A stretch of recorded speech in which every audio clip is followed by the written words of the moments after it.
Assalamualaikum warahmatullahi wabarakatuh. Bismillahirrahmanirrahim. Allahumma sholli ala Sayyidina Muhammad wa ala ali Sayyidina Muhammad. Sahabat dan saudara-saudaraku, bertemu kembali bersama konsep kehidupan channel. Pada kesempatan ini mudah-mudahan kita semua sehat walafiat dan selalu dilindungi oleh Allah Subhanahu wa taala. Amin ya rabbal alamin. Sahabat dan saudara-saudaraku, di mana saja berada, pada kesempatan ini saya akan menyampaikan ketegasan daripada tesis penyelidikan nasab Ba'alawi, ya. Di mana di sini ada kesimpulan-kesimpulan dari para pendukung tesis Kiai Haji Imaduddin, ya, yang menyatakan validnya tesis Kiai Haji Imaduddin. Dibantu, jadi bukan dibantu, didorong atau di backing oleh para pendukungnya, yaitu sebagai ahli sejarah, ahli kitab, filologi, ya, kemudian juga ahli yang mendapatkan kitab sejaman, dan juga para peneliti lain. Sahabat dan saudara-saudaraku, dan tesis inilah, ya, yang melumpuhkan Ba'alawi dan tidak bisa membuktikan kitab sejaman, sehingga para Ba'alawi tidak mampu melawan tesis penyelidikan nasab Ba'alawi oleh Kiai Haji Imaduddin dan teman-teman. Mengapa? Sebab pada intinya Kiai Haji Imaduddin melakukan penelitian dan menyampaikan hasil penelitiannya. Kalaupun mereka menyatakan tidak benar, maka hasil penyelidikan dan penelitian daripada Kiai Imaduddin bisa saja dibantah, tapi dengan syarat, sesuai dengan syaratnya, yaitu harus dilengkapi dengan kitab sejaman. Sebab Kiai Haji Imaduddin dan teman-teman, penyelidikan yang dilakukan, hasil yang didapat berdasarkan dan didukung dengan kitab-kitab sejaman. Begitu. Jadi itu yang dinamakan ilmiah. Maka dengan demikian dinyatakan atau diminta kepada para habaib dan Rabithah Alawiyah, kalau memang mau melakukan penyanggahan terhadap tesis Kiai Haji Imaduddin, silakan diskusi dilengkapi dengan bukti dengan tesis dengan bukti kitab sejaman. Jadi manuskrip dengan bukti kitab sejaman. Sebab apa? Sebab kitab sejamanlah yang menyatakan bahwa pelaku atau orang itu ada. Begitu, ya. Jadi dengan demikian penyelidikan Kiai Haji Imaduddin ini dinyatakan valid, sebab Ba'alawi tidak bisa melawan dengan secara ilmiah, yaitu membawa manuskrip atau tesis dengan didukung oleh bukti kitab sejaman. Maka keputusan akhir diminta untuk melakukan, karena tidak mampu membawa bukti kitab sejaman, maka diminta untuk melakukan tes DNA. Gitu. Kalau memang mereka mampu membuktikan kitab sejaman, ya tidak diminta tes DNA, apalagi hasil hasil perlawanan dengan tesis dari kaum Ba'alawi dengan bukti kitab sejaman, dan menyatakan bahwa tesis Kiai Haji Imaduddin itu kalah, ya, tidak terbukti, ya, dan terbatalkan, maka tidak diminta tes DNA. Karena para Ba'alawi tidak bisa membawa tesis dengan bukti kitab sejaman, maka akhirnya diminta melakukan tes DNA. Gitu, ya. Baik sahabat dan saudara-saudaraku, kita di sini membantu atau para penyelidik kebenaran, yaitu Kiai Haji Imaduddin, Kiai Haji Abbas, dan yang lainnya, menyuarakan kepada masyarakat umum untuk mengetahui dan jangan sampai tertipu daya oleh para Ba'alawi. Sebab dinyatakan bahwa para Ba'alawi ini jelas-jelas mempunyai niat yang tidak baik. Jadi ada niat terselubung, ya. Ada niat terselubung dari apa yang disampaikan atau dilakukan kepada para jamaah. Itu. Nah, dan pada profil atau pada cuplikan cerita di depan tadi, nah itulah ya sifatnya yang membuat para peneliti melakukan penelitian. Itu tadi, Habib Rizik seperti apa, Bahar Smith seperti apa bicaranya, di dalam tubuhku mengalir darah. Tapi kalau kita lihat kehidupannya dan ucapan dan tingkah lakunya jauh daripada sifat Rasulullah. Bahkan kehidupannya pun jauh. Coba kalau kita lihat kehidupan Rizik seperti apa, bicara seperti apa, dan bagaimana sifatnya, ya. Selalu memaki, menghina, bahkan Gus Dur dihina, Kiai Haji Ma'ruf Amin dihina, iya kan? Nah, kemudian juga Jokowi dihina, ya, dimaki, dihina, udah enggak. Itu kan bukan sifat dari Rasulullah. Rasulullah tidak bersifat seperti itu. Mulia, anggun, sopan, lemah lembut, penuh kasih sayang. Berbicara kepada musuh pun, ya, tidak dengan cara yang keras. Diludahi oleh orang yang minta maaf, bukan yang meludahi, tapi Nabi Muhammad. Nah, seperti itulah. Maka dengan demikian cara-cara kehidupan, cara-cara hidup seperti Bahar Smith, mewah hidupnya, mobil Eropa, ya. Bukan kita sirik dengan kondisi kehidupan. Ini membicarakan hidup mewah, ya, dengan mobil berjejer di rumahnya, lebih dari 6 mobil, ya, mobil Eropa semua.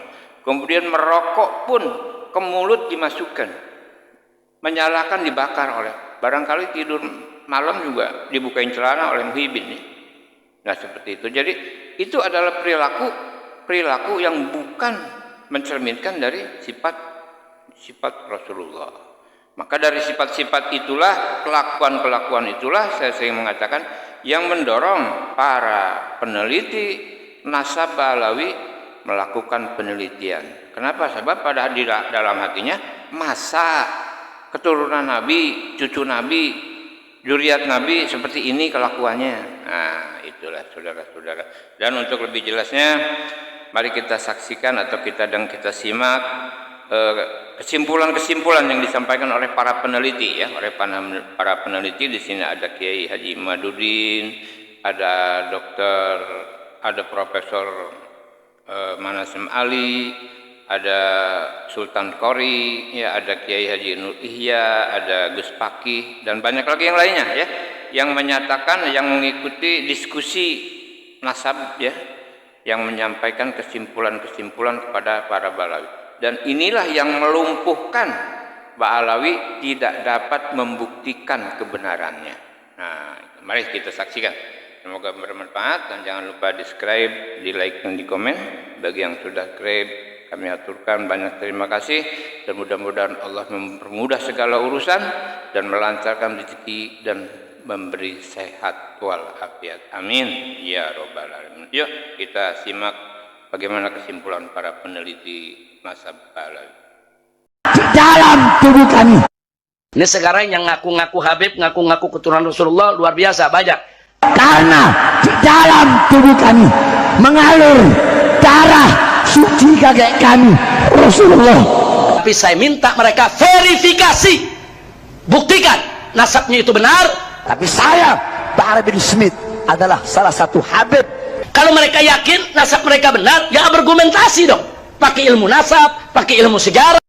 Untuk seluruh keluarga besar Nusantara, mari kita bergandengan tangan, kita bersatu padu di dalam konteks kebinekaan yang benar-benar tunggal ika, di mana tidak ada rasisme, tidak ada satu ras merasa lebih tinggi dari yang lain, tidak juga Jawa lebih tinggi dari Sunda, Sunda lebih tinggi dari Madura, atau Aceh lebih tinggi dari Minang, dan seterusnya. Semuanya setara, semua warga bangsa memiliki kesempatan yang sama untuk berjuang, untuk berguna bagi seluruh negeri, dengan prestasi, dengan ilmu, dengan adab, akhlakul karimah.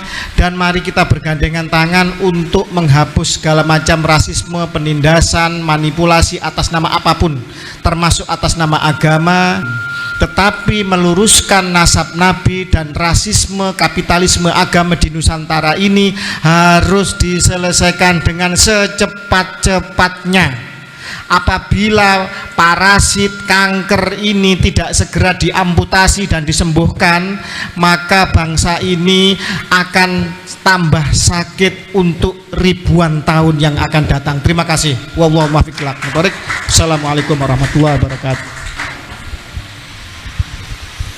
Sering saya menyampaikan bahwa bangsa Nusantara Indonesia ini keluar dari mulut harimau Belanda, diterima oleh mulut singa Jepang, lalu diterima oleh mulut buaya kaum Ba'alawi.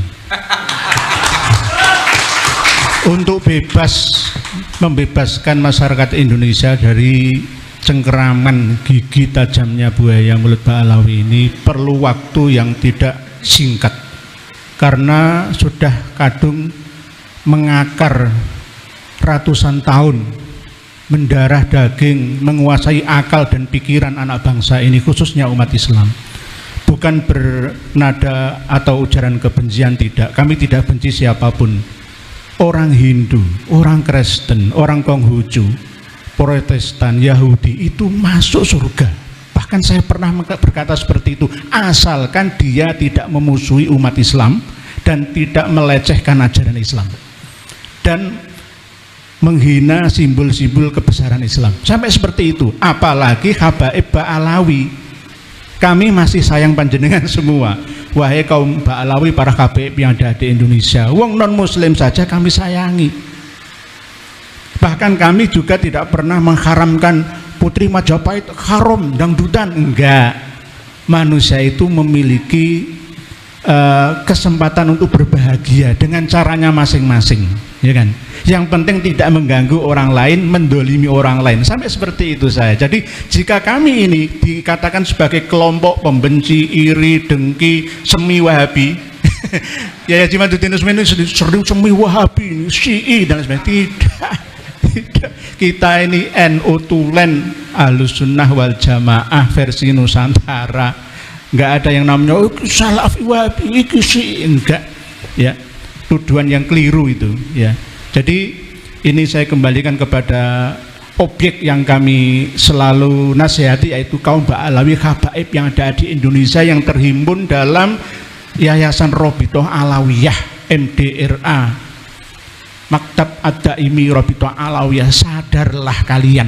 Sadarlah kalian, jangan sampai kalian summum bukmun umyum fahum la yaqilun atau summum bukmun umyum fahum la yarjiun. Dengarkan, lihatlah, cermati apa yang disampaikan oleh beliau-beliau ini tadi. Demikian yang dapat saya sampaikan, kurang lebihnya wallahu a'lam. Wassalamualaikum warahmatullahi wabarakatuh.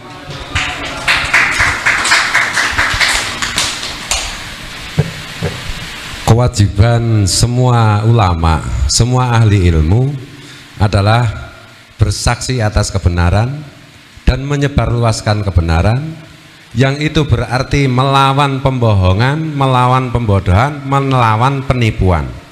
Itulah ulama yang warasatul anbiya. Jadi saya serukan kepada semua yang merasa dirinya ilmuwan, mari bersama-sama kita menyadarkan publik, kita menyelamatkan publik dari tipu daya Habib-Habib Ba'alawi yang mengklaim dirinya sebagai dzurriyyat Nabi.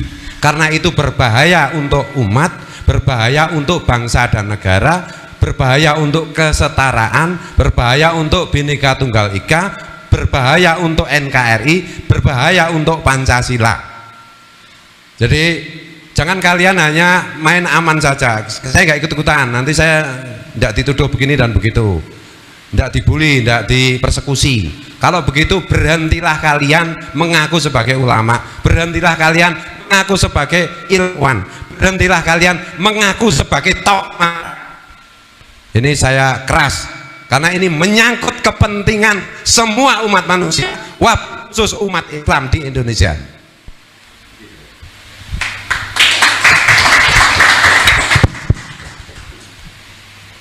Ketika kita mengadakan sebuah kajian dan memiliki sebuah kesimpulan, sebenarnya tugas seorang pengkaji peneliti berhenti sampai di situ. Tetapi kenapa saya terutama dan teman-teman ini mau bersusah payah untuk menyebarluaskannya? Kenapa? Karena kita merasa tidak cukup kita mengadakan kajian, mengadakan penelitian, kemudian berhenti sampai di situ, karena kebutuhannya mendesak. Ini yang saya lakukan adalah sesuatu yang berkaitan dengan cinta. Karena saya mencintai bangsa ini, saya mencintai negara ini, saya mencintai para habaib, agar mereka tidak terus di dalam apa yang sekarang mereka sedang berada. Maka saya ini perlu untuk menyadarkan berdasarkan kesimpulan dari kajian yang saya lakukan. Kalaulah dari kesimpulan kajian itu mereka hari ini marah, kesel, jengkel, ya, saya yakin semua itu tidak akan terjadi di akhirat. Hari ini mereka marah, dan saya yakin di akhirat merekalah orang yang akan berterima kasih kepada saya.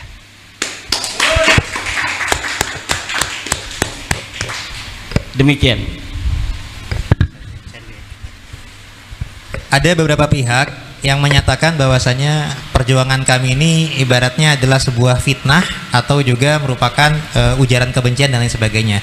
Di sini kami sampaikan bahwasanya membuka aib daripada kalangan Habib Ba'alawi Muasal Yaman ini adalah merupakan amar ma'ruf nahi mungkar.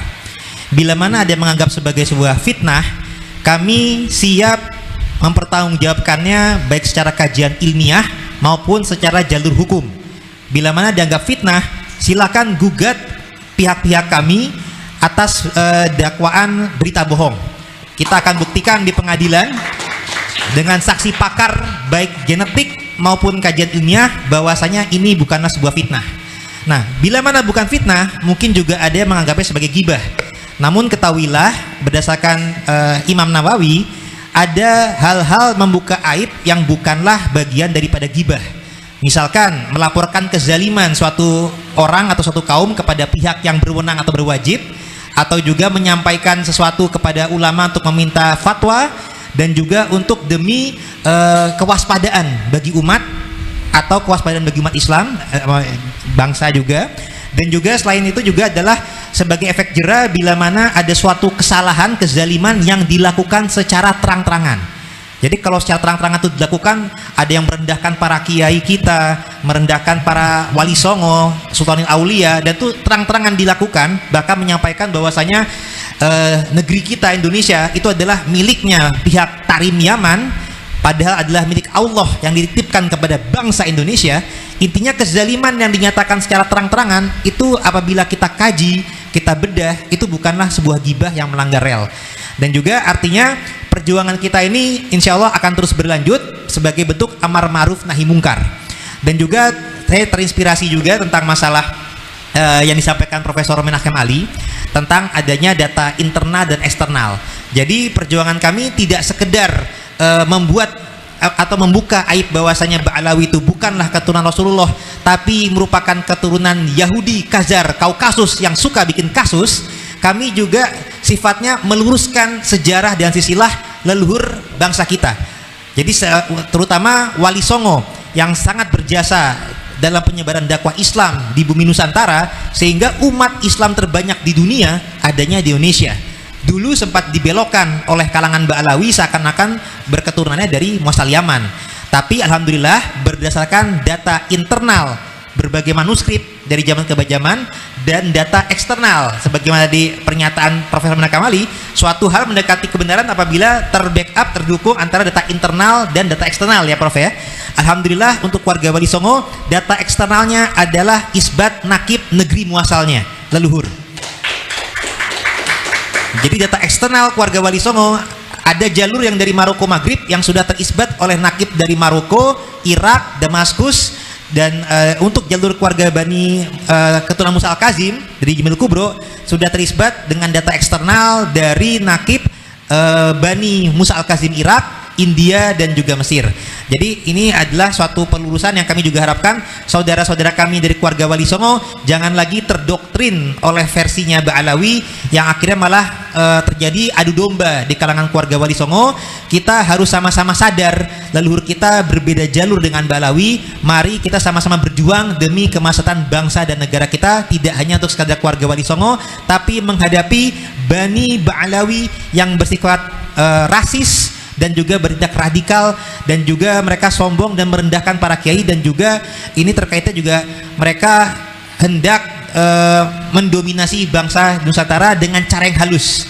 Nah, terkadang cara halus ini ibarat pepatah itu seperti memasak kodok, merebus kodok itu dengan suhu yang tidak langsung panas tapi bertahap, sehingga kodok itu apabila direbus dengan suhu yang bertahap dia tidak akan merasa sadar sedang dibunuh, perlahan-lahan nantinya akan langsung mati.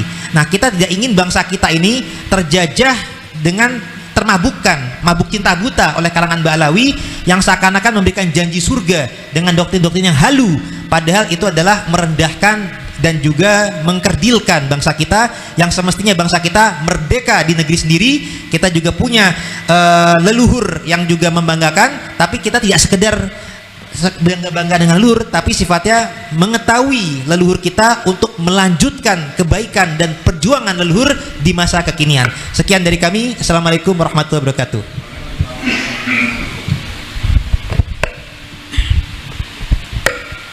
Assalamualaikum warahmatullahi wabarakatuh. Alhamdulillah wassalatu wassalamu ala Rasulillah Sayyidina wa Maulana Muhammad ibn Abdillah sallallahu alaihi wasallam wa ala alihi wa sahbihi ajma'in, amma ba'du. Hadirin sekalian dimanapun antum berada, closing pembahasan ini saya ingin sampaikan satu firman Allah yang harus kita fahami dengan penuh keimanan. Wa qul ja'al haqqu wa zahaqal batil innal batila kana zahuqa. Artinya kebenaran itu pasti akan datang, kebatilan, kedustaan tidak akan pernah kekal abadi, dia mesti akan hancur. Karena sesungguhnya kebatilan itu pasti akan sirna. Maka oleh sebab itu teman-teman semua, kalau seseorang menasabkan dirinya kepada orang yang tidak berhubungan dengan Rasulullah, tidak perlulah terlalu lampau untuk mengkaji nasabnya. Tetapi ketika orang menisbatkan dirinya kepada nasab orang yang termulia di alam dunia dan akhirat, Sayyidul Mursalin Sayyidina wa Maulana Muhammad ibn Abdillah sallallahu alaihi wasallam, maka konsekuensinya adalah mengkaji nasabnya itu adalah sangat penting demi menjaga marwah Nabi Muhammad sallallahu alaihi wasallam. Maka oleh sebab itu siapapun orang tidak pandang bulu Kalau nasab tidak bisa dibuktikan secara ilmiah, artinya secara kajian ilmu nasab, secara prosedural, ya, maka nasab itu pasti rungkat. Ini saya kasih tahu kepada orang awam semua. Kalian ini lagi dibodohi, kalian ini lagi ditipu dengan bawa-bawa ahlul bait, ya. Ba'alawi itu yang terdiri dari berbagai macam fan, diantaranya bin Yahya, As-Saqaf, Al-Haddad, Al-Attas, Al-Idrus, ya. Itu semua bukan ahlul bait. Jangankan ahlul bait, zuriat aja orang masuk, enggak masuk. Hari ini mereka takut. Mereka takut orang awam tahu nasabnya palsu. Takut. Grogi. Sampai keki. Takut dicerai, ditalak 3 sama rakyat Indonesia. Iya. Akhirnya orang dipengaruhi dengan bahasa begini. Kiai Imad boleh ceramah apa saja, tapi jangan bahas nasab. Kenapa takut? Kenapa kok nggak boleh orang ceramah ngebahas nasab? Emang soalnya apa? Orang disuruh tutup mulutnya dengan cara-cara seperti itu nggak kena. Mati, ya ingat. Mati membela kebenaran, mati dengan niat mengungkapkan palsunya nasab Bani Ba'alawi, matinya syahid. Amin ya Allah.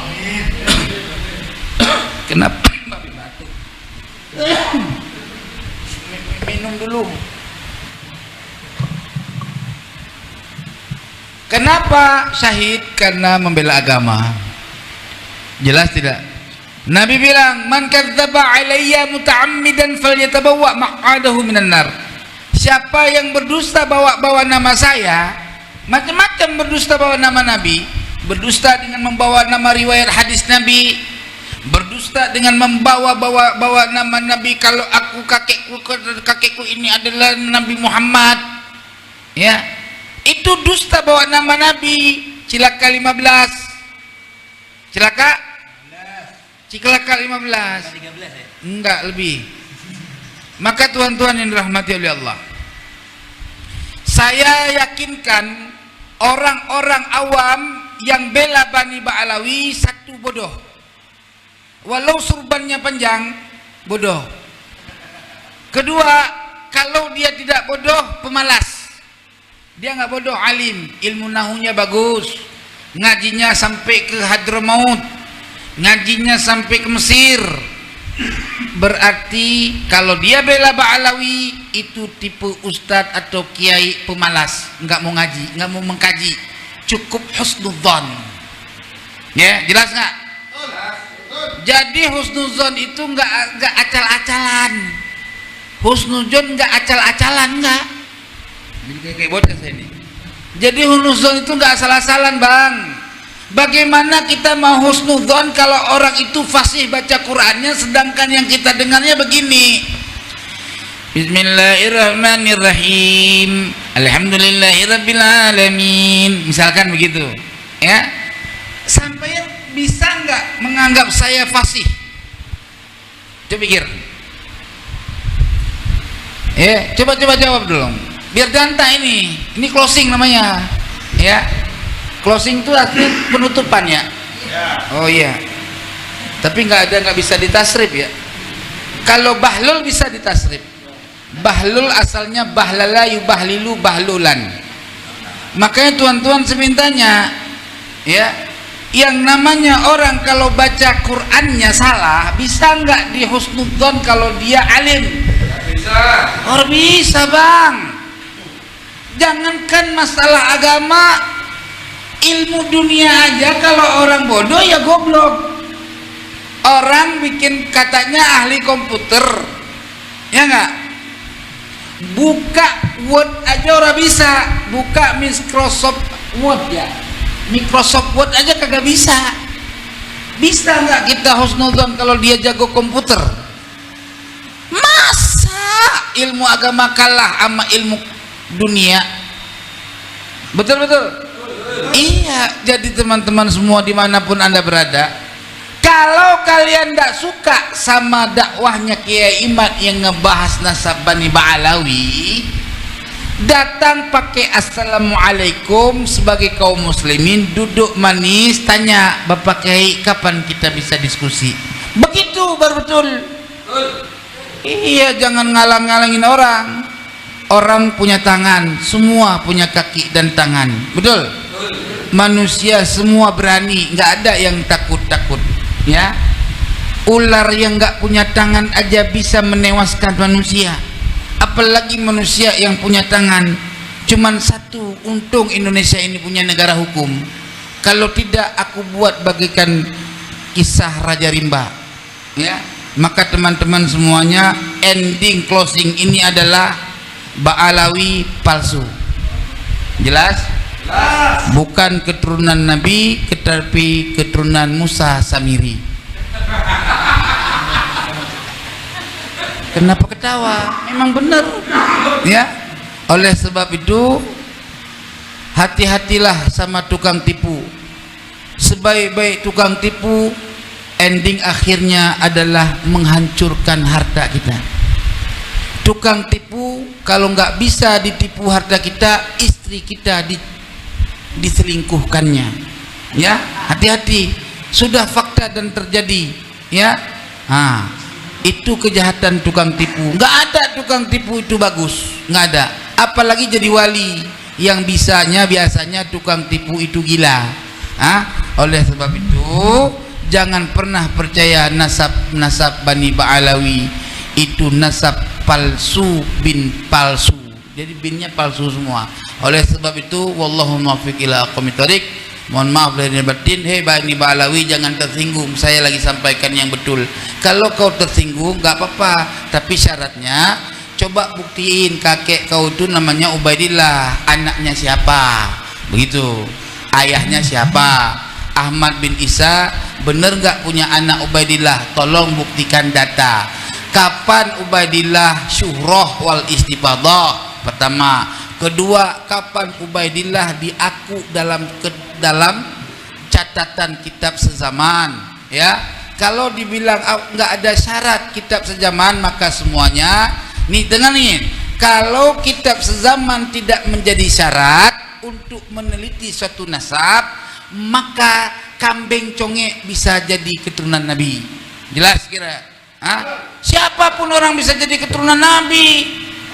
Orang nggak ada kitab sezaman, betul? Wassalamualaikum warahmatullahi wabarakatuh.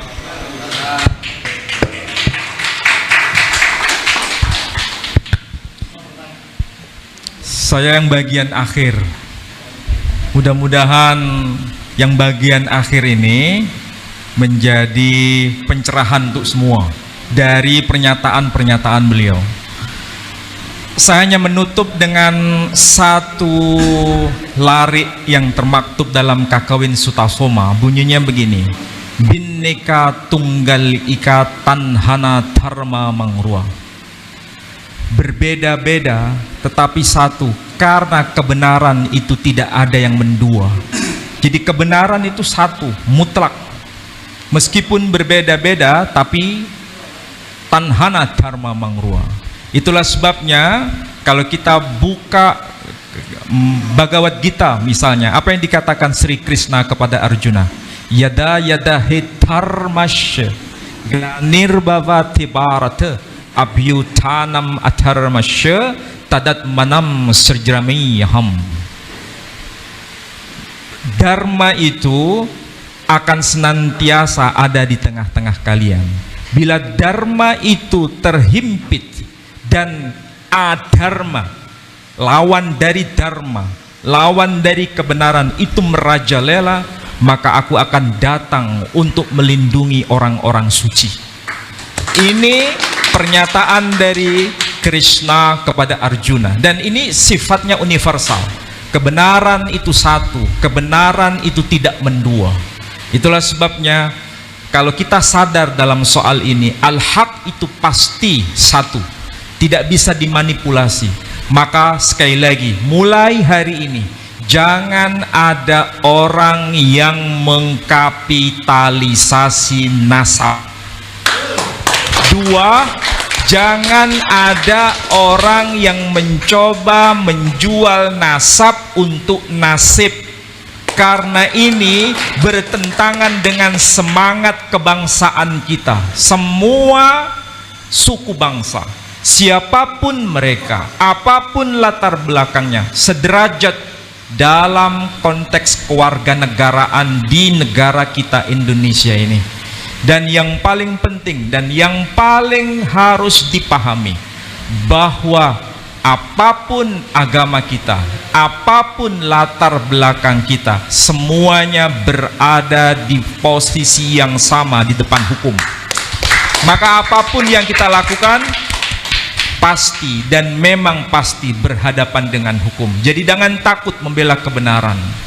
Itu apa yang bisa saya sampaikan. Saya terima kasih atas kerawuhan panjenengan semua, Gus Fuad Pleret, kemudian Kiai Imaduddin bin Usman Al-Bantani, yang sebenarnya juga Bagus Mogi dan Sayyid Qori, Gus Fuad dan Kiai Nur Ikhya.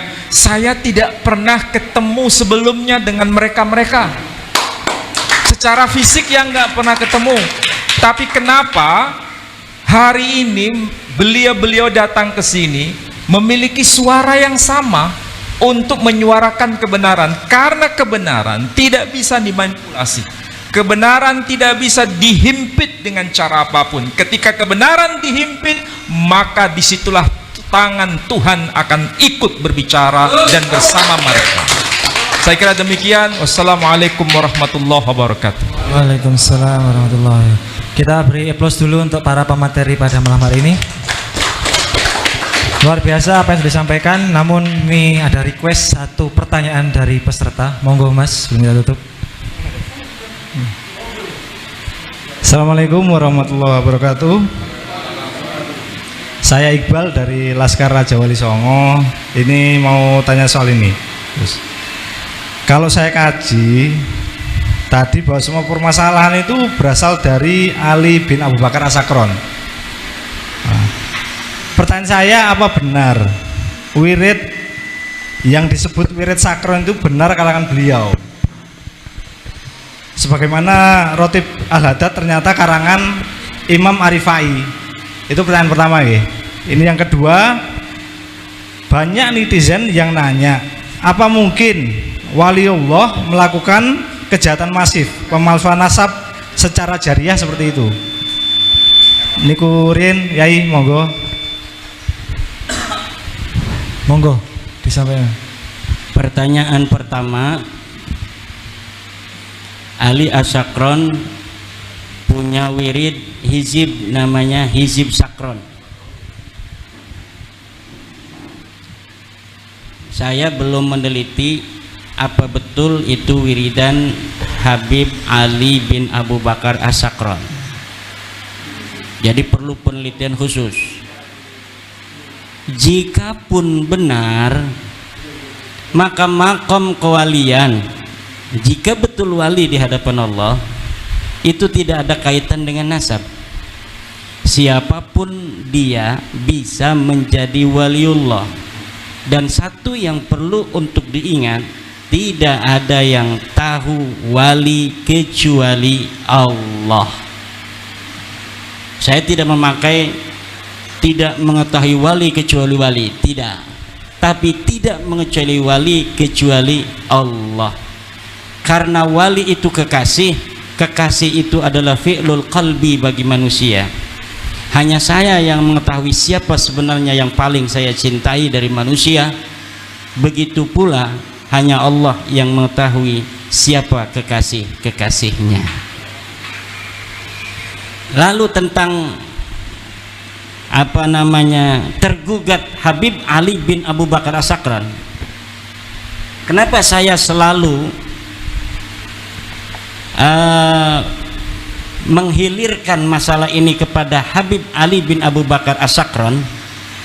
Karena de facto hari ini yang dapat saya baca dari kitab tertua adalah karya Habib Abi Bakar As-Sakran ini, Ali bin Abu Bakar As-Sakran.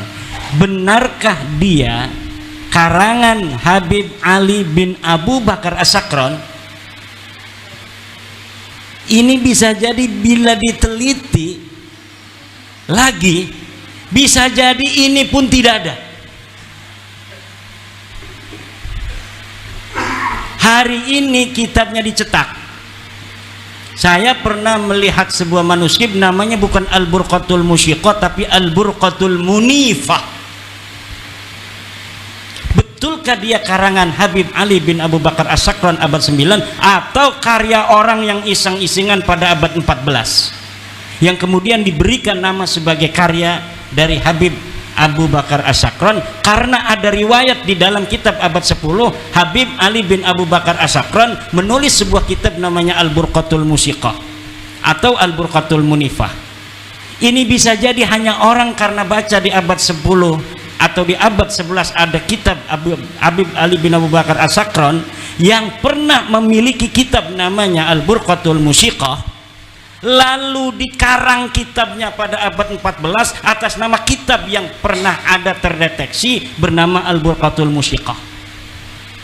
Dan ini saudara hati-hati, ada orang yang ingin berusaha untuk mencari kitab sejaman dengan membaca sebuah referensi bahwa Ubaidili mempunyai kitab bernama Al-Intisar misal, manuskripnya tidak ada, lalu manuskrip itu dibikin hari ini kemudian dinamakan Al-Ubaidili, kemudian di proyeksi sedemikian rupa sehingga nampak manuskrip ini menjadi manuskrip yang tua. Ini sering terjadi dan pernah terjadi di Indonesia tentang manuskrip negara Kertabumi yang di tahun 1696 setelah diteliti oleh pakar-pakar filolog, ternyata itu kertas tahun 1960, kertasnya kertas Manila. Ini bisa terjadi. Itu namanya menurut Profesor Menachem Ali adalah DNA naskah, catatan Tuhan yang ada dalam naskah. Ini tidak akan bisa dibohongi karena kapan dia dicetak dalam kertas itu ada. Apalagi kertas-kertas masa lalu, dalam kertas kalau kita ini kan seperti duit itu ada lambang tahun berapa dia itu dicetak. Dan apabila di dalam kertas ini tidak ada tahun, maka di dalam setiap pabrik itu ada tahun berapa dia mencetak kertas apa, diproduksi berapa lembar, kemudian dijual di daerah mana saja. Itu ada datanya dan gampang untuk diteliti dan ditelusuri. Apalagi nanti di Yaumul Hisab akan banyak manuskrip-manuskrip palsu di Yaumul Hisab menumpuk tentang kedustaan-kedustaan yang hari ini diciptakan tentang masa lalu yang tidak pernah terjadi. Wallahu wal muwaffiq ila aqwamit thoriq. Terima kasih. Satu penanya terakhir, monggo Ibu. Baik, terima kasih. Assalamualaikum warahmatullahi wabarakatuh. Saya dari Putri Mojopahit. Terima kasih untuk waktunya dan ada langsung saja nggih para yai. Ngapunten. Satu, saya ingin menyampaikan usulan, yang kedua baru pertanyaan. Yang pertama sebagai usulan adalah saya mungkin kepada beliaunya Komando Kiai Fuad untuk ke depan jika ada pertemuan kembali, saya mengusulkan untuk Dr. Andes Husnu Mufid MPDI nggih. Karena beliau juga ini menyatakan kebenaran tentang sejarah dan narasi beliau juga mengafirmasi bahwa klan Hadramut Yaman atau Ba'alawi bukan zuriat Nabi dari segi tinjauan historis sejarah. Jadi itu usulan dari Putri Mojopahit.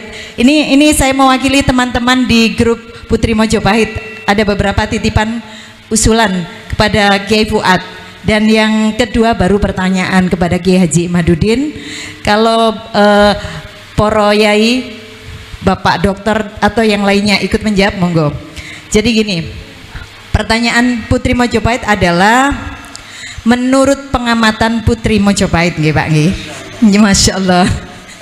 Bahwa tinjauan pustaka, library riset, kajian Kiai Haji Imaduddin tidak ada tulisan resmi yang counter, apalagi tinjauan filologi.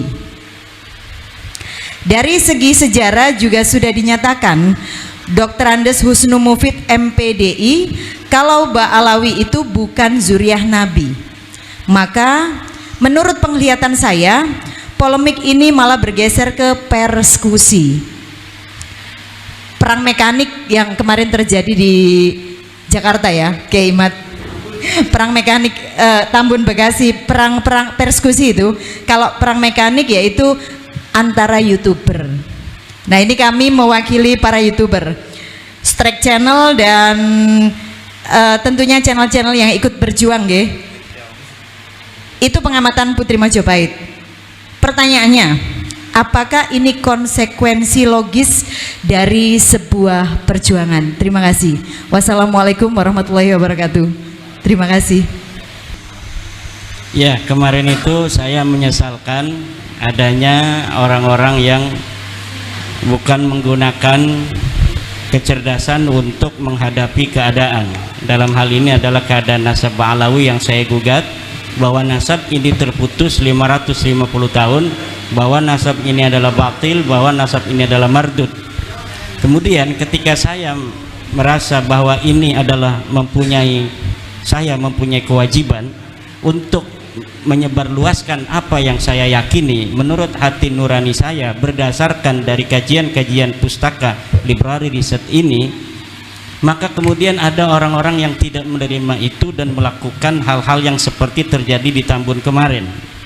Seharusnya apabila kajian ilmiah itu dibalas dengan kajian ilmiah. Kalau itu misalnya sebuah ceramah, ya mungkin bisa dibalas dengan ceramah yang lain. Mereka mengadakan ceramah kemudian mengadakan orasi atau ceramah yang sama untuk mengkanter apa yang saya ucapkan dalam ceramah itu. Namun itu tidak dilakukan, justru mengadakan intimidasi. Ini akan semakin membuat masyarakat menjadi tahu bahwa begitu penting mungkin bagi Ba'alawi pengakuan orang lain terhadap nasab dia, sementara mereka tidak bisa untuk menunjukkan bukti-bukti dari kesahihan nasab mereka. Kalau misalnya mereka mampu untuk memberikan bukti-bukti kesahihan nasab mereka berdasarkan sumber-sumber yang ada pada zamannya atau yang mendekati zaman itu, lalu kita tidak menerima kebenaran itu umpamanya, baru itu mungkin dipertanyakan objektivitas dari orang yang menyatakan bahwa nasab Ba'alawi ini adalah terputus. Tapi ketika mereka sudah tidak bisa untuk memberikan bukti kepada kita bahwa nasab mereka ini sahih, dalam hal ini mereka tidak bisa untuk menyuguhkan mana kitab sezaman yang ada di zaman Ubaidillah yang menyatakan dia adalah anak daripada Ahmad. Bahkan kitab-kitab pada abad selanjutnya, abad ke-6, ke-7, ke-8, ke-9 mengkonfirmasi bahwa tidak ada orang bernama Ubaid, anak daripada seorang sayyid yang ada di Basrah bernama Ahmad bin Isa.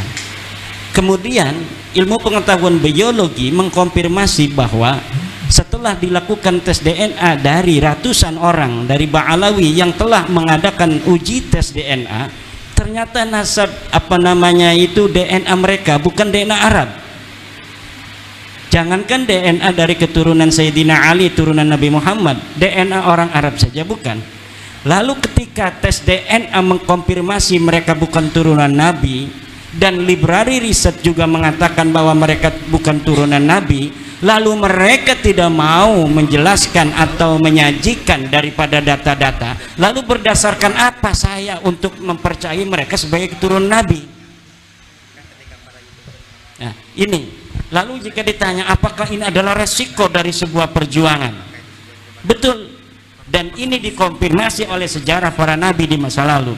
Tidak ada para nabi yang setelah dia itu memiliki kebenaran dari Tuhan berdasarkan wahyu, lalu dia tidur dan duduk-duduk, tapi dia datang ke kaum-kaum menyampaikan apa yang dia yakini, bahwa Allah berfirman bahwa tidak ada Tuhan selain Allah.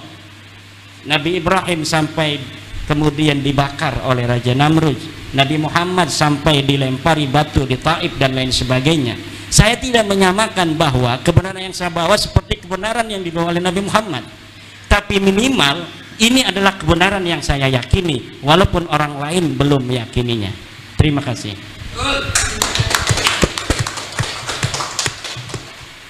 Baik, terima kasih atas pertanyaannya Putri Majapahit. Sampun nggih karena waktu. Satu. Gimana? Boleh? Nggih, monggo Ibu. Bismillahirrahmanirrahim. Assalamualaikum warahmatullahi wabarakatuh. Maaf saya nggak mau disut. Saya pengen bertanya pertama sama Gus Fakih. Iya. Gini, saya minim masalah genetika ini, tetapi ketika ada orang yang berpendapat bahwa apakah tidak terlalu prematur ketika menjelaskan masalah genetika ini, mengingat kalau kita melakukan penelitian genetika ini, masalah DNA ini terlalu cepat gitu loh, karena mengingat sendiri Yahudi ini kan cabangnya banyak dan itu berkembang terus dan memunculkan teori, contohnya seperti Albert Einstein yang memiliki haplo E, ternyata E ini dari Afrika Barat gitu loh, contohnya. Apakah ini tidak terlalu prematur? Itu yang pertama. Terus untuk apa harapan Anda dari tesis yang Kiai buat ini, harapannya gitu, impactnya maksudnya. Terus untuk Pak Ali, rata-rata ada yang berpendapat gini, untuk membahas tentang ilmu nasab, karena saya kan banyak belajar dari Anda masalah Yaman, Hadramaut, Hadoram dan sebagainya, itu udah. Cuman banyak dari kalangan sebelah itu beranggapan bahwa ilmu filologi ini atau data dari eksternal nggak usah dibawa-bawa, kan gitu, banyak yang gitu beranggapan. Seberapa pentingnya sih kita memerlukan data eksternal untuk ilmu nasab ini? Apakah Ahmad bin Isa ini betul-betul pernah berhijrah ke Yaman? Udah itu aja. Assalamualaikum warahmatullahi wabarakatuh. Baik, terima kasih. Pertanyaannya sangat tajam dan saintifik. Yang pertama tadi sudah saya jelaskan bahwa ada 3 golongan dari kaum Yahudi internasional. Yang pertama dari garis lurus laki-laki ke 12 imam, 12 putra dari Yakub bin Ishak bin Ibrahim. Ini haplogrupnya J1. Ada kode L860 dan P58. 860 keluarga Israiliyah garis lurus dan P58-nya Ibrahim. Itu yang pertama. Yang kedua, di antara mereka juga perempuan-perempuan dari 12 suku ini dikawin oleh etnik lain, ras lain, yang karena kemudian kalah secara literasi, secara kodifikasi keagamaan, sehingga kemudian membentuk suku bangsa yang keturunan yang memeluk Yahudi. Ini yang kedua, bisa grup E, bisa I dan lain-lain, R bisa. Kemudian ada lagi yang sama sekali bukan keturunan dari 12 putra Yakub bin Ishak bin Ibrahim. Dan tadi saya katakan sialnya Ba'alawi ini adalah keturunan dari Kaukasia yang terindikasi dan menurut beberapa pakar sejarah sebagai Yahudi Khazar, yang Yahudi Khazar ini muncul dari golongan haplogrup G yang berdomisili di Kaukasia. Jadi itu. Kemudian apakah ini tergesa-gesa atau istilahnya terlalu terburu-buru? Tidak. Karena ilmu genetika itu sudah kokoh 200 tahun silam. Sejak Gregory Mendel, seorang Yahudi kripto biarawan, itu mengabdikan dirinya menanam ercis atau buncis selama sekian puluh tahun dan meneliti tentang ilmu genetik awal. Kemudian berkembang sampai kemudian James Watson and Crick menemukan ilmu DNA, bisa membaca double helix DNA, bisa mendapatkan kode-kode. Kemudian di era sekarang semua pemetaan DNA sudah sangat komprehensif. Sehingga salah satunya selain ATDNA, YDNA maupun mtDNA itu ada DNA sampah yang dianggap tidak ada gunanya ternyata bisa terpetakan. Nah ini sudah sangat maju sekali. Bahkan sekarang membaca DNA itu adalah ilmu kemarin. Ilmu hari ini adalah melakukan restriksi rekombinan, melakukan cloning, melakukan sport science, melakukan rekayasa genetik untuk merakit DNA untuk menghindarkan penyakit-penyakit bawaan itu secara genetik. Jadi sudah sangat maju membaca DNA ilmu kemarin. Jadi kalau ada yang meragukan tes DNA adalah orang-orang yang tidak saja hidup di hari kemarin, tetapi hidup di abad pertengahan abad ke-8. Itu yang bisa saya jawab. Kemudian terkait mengenai masalah apakah Ba'alawi ini sudah terpetakan? Sudah terpetakan. Bahkan di dalam ISOGG, komunitas ilmuwan genetik internasional, Bani Alawi ini disebut Sadah Hadramut, ya, itu berbeda gitu. Ini sudah terpetakan sebagai suatu subbangsa sendiri. Di dalam pemetaan dari beberapa proyek genetik dari keluarga besar Yahudi sendiri, ada Doron Behar Project, Avotaino Project, bahkan di family tree DNA yang dimiliki oleh orang Yahudi bernama Brent Grisman, itu Ba'alawi di dunia ini sudah terpetakan berhaplogrup G dengan kode-kode haplotype-nya masing-masing. Pertanyaannya, apakah Ba'alawi di Indonesia? Semuanya Ba'alawi ini juga masih harus dikaji. Karena apa? Ada beberapa sampel yang masyhur sebagai Ba'alawi ternyata setelah dites DNA bukan bagian dari Ba'alawi. Dan kita memahami bahwa di era kolonial untuk menjadi warga elit yang mendapatkan fasilitas Belanda, banyak yang memba'alawikan dirinya agar menjadi warga kelas atas di bawah kelas ras kulit putih Belanda, mendapatkan fasilitas dari kolonial. Dan ini bisa diuji, bisa di tracing nanti ketika Ba'alawi kita harapkan mau terbuka untuk ikut proyek bersama meneliti secara genetik mereka, apakah mereka benar Ba'alawi sesuai dengan keluarga besar Ba'alawi yang telah terpetakan secara internasional di Yaman sana, ataukah mereka adalah orang-orang yang bukan Ba'alawi tapi diba'alawikan, disesatkan menjadi Ba'alawi padahal dia adalah Trah Nusantara asli, atau mungkin justru Trah Sayyid asli. Karena Ba'alawi selain mengaku sebagai cucu Nabi, mereka juga mencopet marga-marga asli milik keluarga Nabi, seperti bin Yahya itu ada Al-Hasani, Basaiban, As-Saiban itu ada, Al-Idrisi, kemudian ada juga Al-Haddad dari Al-Jilani Al-Hasani, Asgaf yang asli ada Al-Musawi Al-Hasani. Ini juga sudah melakukan tes DNA dan terbukti nasabnya tidak ke Ba'alawi, tapi marga-marga ini benar-benar dirampok, ditopet oleh Ba'alawi. Demikian, terima kasih. Selanjutnya monggo Pak Menahim Ali atau Kairo.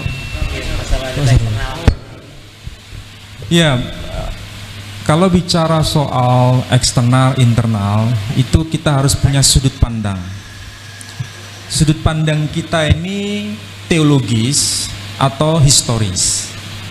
Kalau sudut pandang kita ini teologis, apa yang termaktub dalam bukti internal sudah cukup diyakini sebagai doktrin.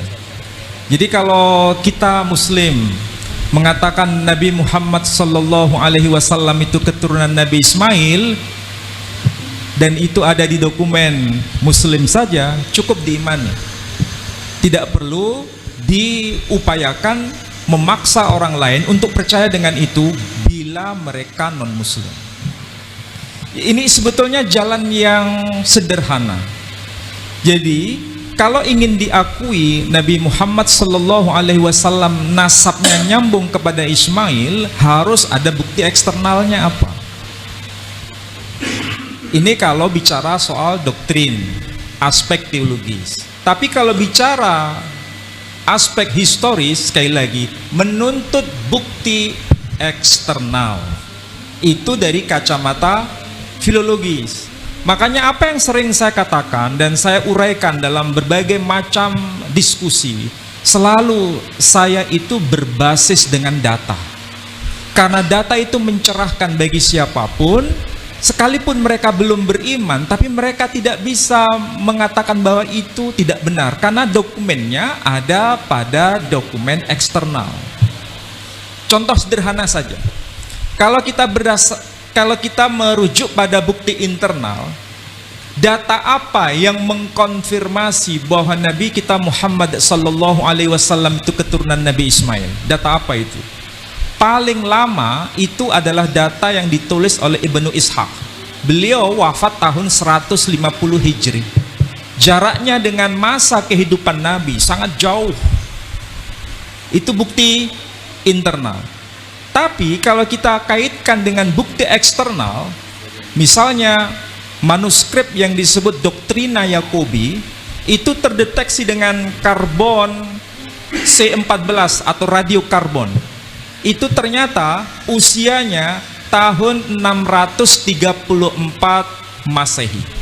Usianya. Sedangkan Nabi SAW itu wafat tahun 632 Masehi. Jaraknya hanya 2 tahun. Ini bukti eksternal. Dan itu ditulis dalam bahasa Yunani, bukan bahasa Arab, dari Imperium Romawi, Bizantium. Ini semakin menegaskan bahwa beliau bukan sekedar tokoh fiktif, tapi tokoh historis. Dan tokoh historis itu dikonfirmasi dengan data eksternal. Kita sekarang tergantung mau pilih dokumen internal saja, itu pilihan dan kita tidak bisa memaksa. Tapi kalau orang itu mau mengkaji secara ilmiah dengan mengkaitkannya dengan bukti eksternal, itu keislamannya bukan semakin rapuh tapi semakin kokoh. Karena apa? Ada dokumen eksternal. Jadi kalaupun disampaikan kepada siapapun, lepas agamanya apapun, mereka tidak menolak bahwa Muhammad SAW memang bernasab pada Ismail. Itu fakta, real. Ini buku yang saya pernah sampaikan di narasi-narasi kajian saya. Bahasanya bahasa Yunani, ada bahasa Latin. Di sini tertuliskan nama Muhammad langsung. Dan saudara pernah ikuti itu, membuktikan memang iya. Jadi siapapun mereka, kalau ingin membuktikan sesuatu dan perlu disajikan dan disosialisasikan kepada komunitas di luar komunitasnya, wajib dan dituntut dokumen eksternal.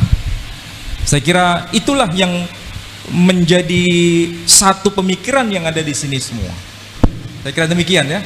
Mudah-mudahan bermanfaat. Terakhir, monggo. Sebelum saya menjawab Teteh tentang apa harapan saya ya, saya ingin menambahkan tentang kitab sejaman atau sumber sejaman. Saya tadi telah selfie ketika Pak Profesor Manahem berbicara, saya selfie dengan HP saya bahwa saya sudah bersama Profesor Manahem, dan di dalam foto itu akan ada tanggal 29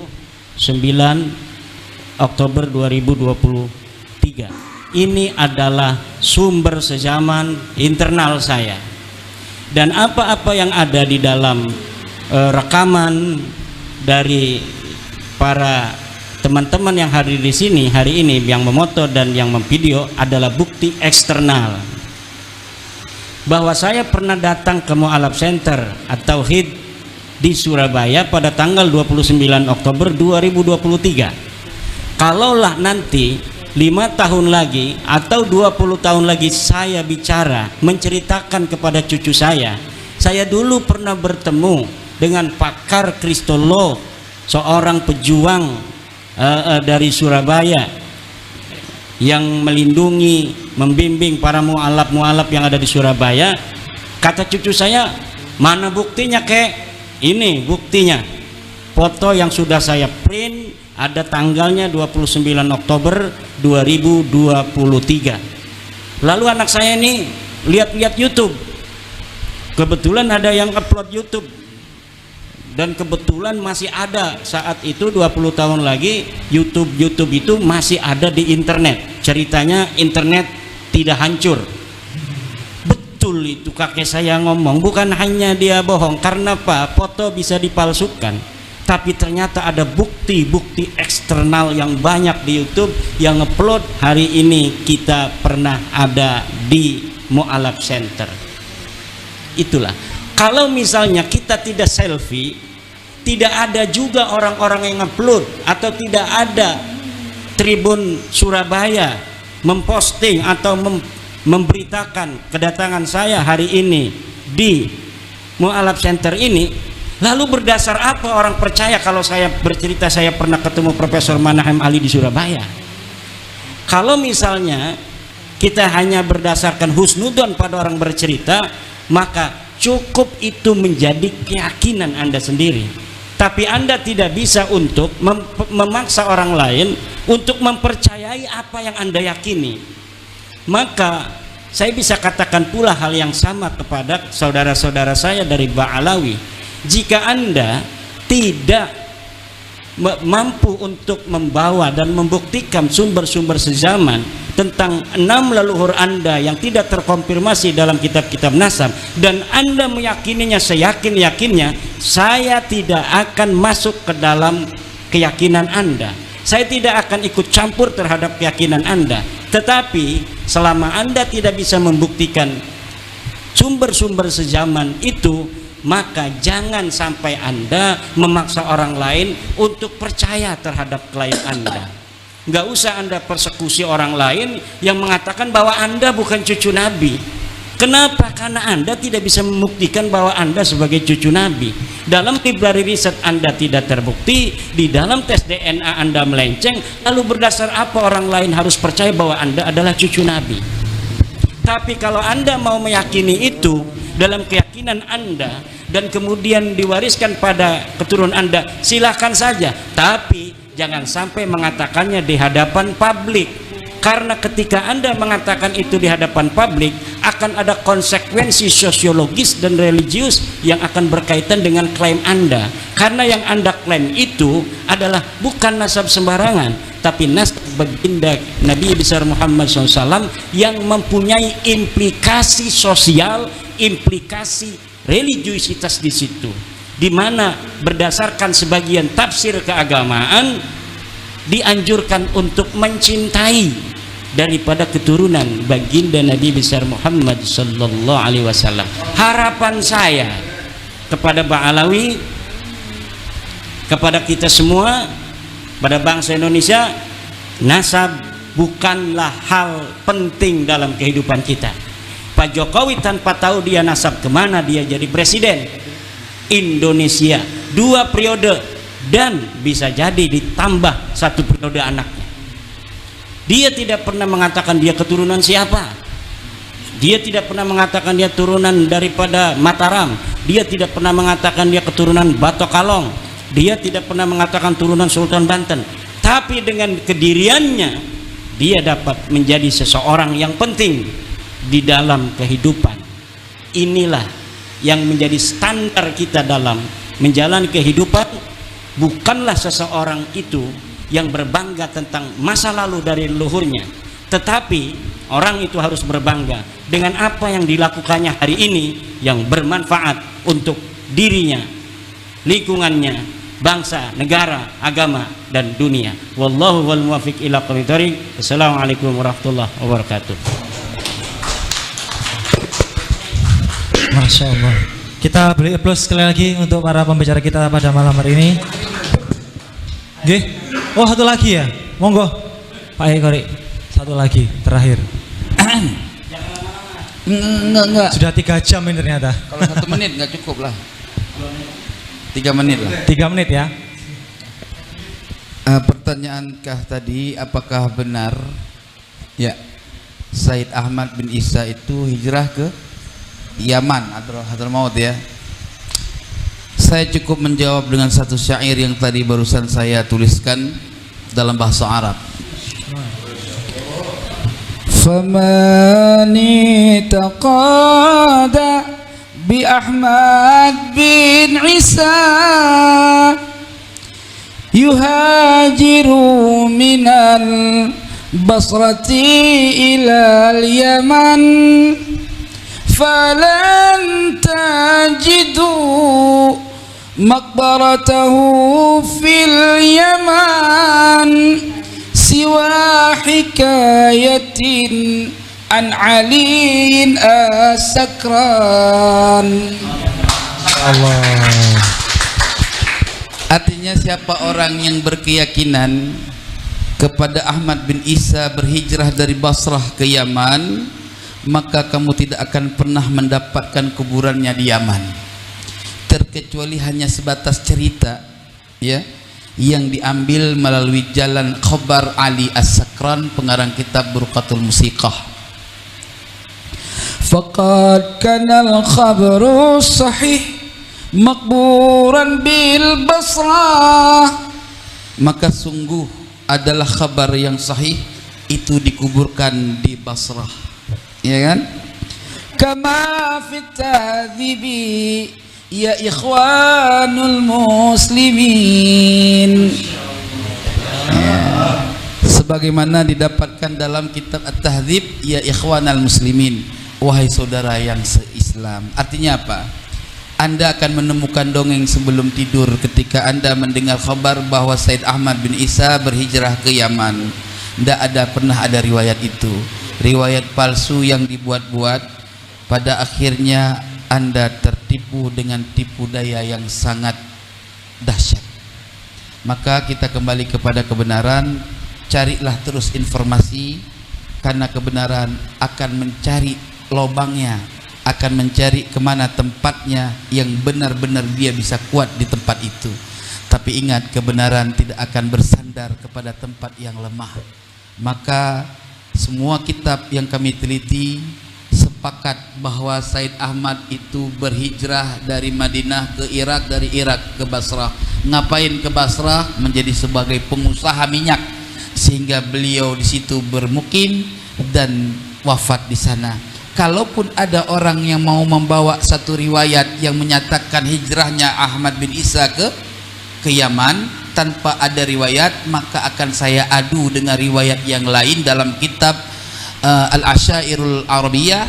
Di situ malah dikatakan bahwa Said Ahmad bin Isa tidak pernah hijrah ke Hadramaut Yaman, malahan atau bahkan yang dia pernah hijrah adalah ke Undunus begitulah kira-kira, dan itu kalau nggak salah Uzbekistan ya. Nah seperti itu. Artinya riwayat itu juga nggak ada sanad. Jadi diadu dua-dua dongeng sebelum tidur, akhirnya berantem, nggak ada yang kalah. Yang menang cuma satu adalah yang punya dalil. Wassalamualaikum warahmatullahi wabarakatuh. Tak terasa 3 jam kita bersama di sekretariat kantor Yayasan Pembina Mu'alaf At-Tauhid.